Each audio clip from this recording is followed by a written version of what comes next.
Action was red hot at the Potter Dome with a huge crowd on hand to see East Peoria take on Morton. East Peoria coming off a big win over Peoria High. And when Quentin Kitt hit this bucket to start the second half, East Peoria was down just 4. But after that, it was all Potters. They blow out East Peoria. Alex McKee, when he gets hot, you just start putting 3 points by his name. He buries a 3. He had 14 points. Then it's going to be Wes Gudeman, the strong drive and nifty finish. Gudeman had 16. How about Trip Rugard, the other deadly sniper? That's Owen Adams, the kid who had 8 3-pointers in the Pekin title game. Adams for 3 more. Rugard had 18. He'll drive and score. The Potters' 9th straight win. Those wins include over state-ranked Chicago Mount Carmel, over Moline, over Normal Community, and now a Potter win over East Peoria. So playing those teams are good for the future of our season, and just sticking together. You know, when you play those type of teams, you can either crumble or you can build on that and get better. So that's what we've been doing. We've been getting better, and it's showing now. I mean, our depth is really just what makes us so good. Morton returns to action Saturday night at Dunlap. The Metamora Redbirds return to Middle Illini play with a big win over Limestone on Tuesday night. The Redbirds are led by senior standouts Matthew Zobrist and Jonah Funk, but the Redbirds are also a young team that's getting better. Freshman Brady Jones is one of those Redbirds that keeps improving. Metamora is very, very excited. Right now they are ranked number 3 in the state. They're excited to be atop the Middle Illini standings and still very much improving. Obviously, we're playing a lot of guys that don't have a ton of experience, 1, playing together, but 2, playing varsity ball with a couple of young guys, freshman and sophomore in the mix, and then a transfer that has only been here for 2.5 months. So we're growing every day. We're learning more about ourselves and about what it takes to be a really good team. Metamora hosts East Peoria in a big Middle Illini test on Saturday nights.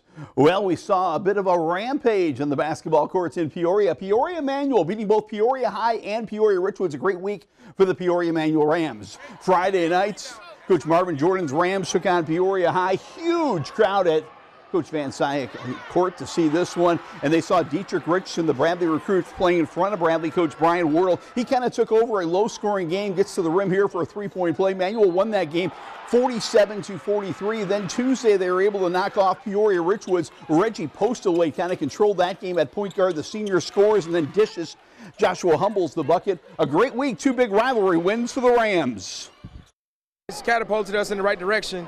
So at the same time, I mean, we enjoy those wins when we, like right now, we'll celebrate tonight, yeah, but tomorrow we're on to the next, back to the drawing board. So, you know, it's good for us because it's like more of a springboard type of thing, especially around this time of year.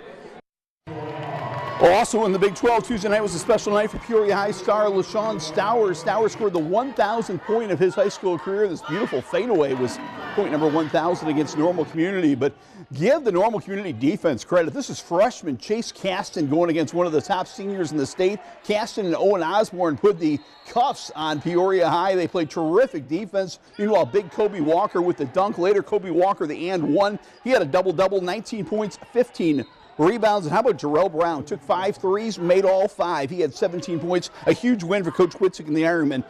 To girls high school hoops, can you be ranked number 2 in the state and be underrated?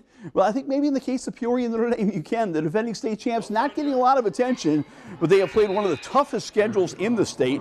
Their record not as shiny as some other schools, but the Irish are playing great basketball, led by senior Julia Mingus, sophomore Emmy Wardle, and junior Lexi Bayer. PND has won 8 games in a row, including the Christmas tournament title up at Rockford.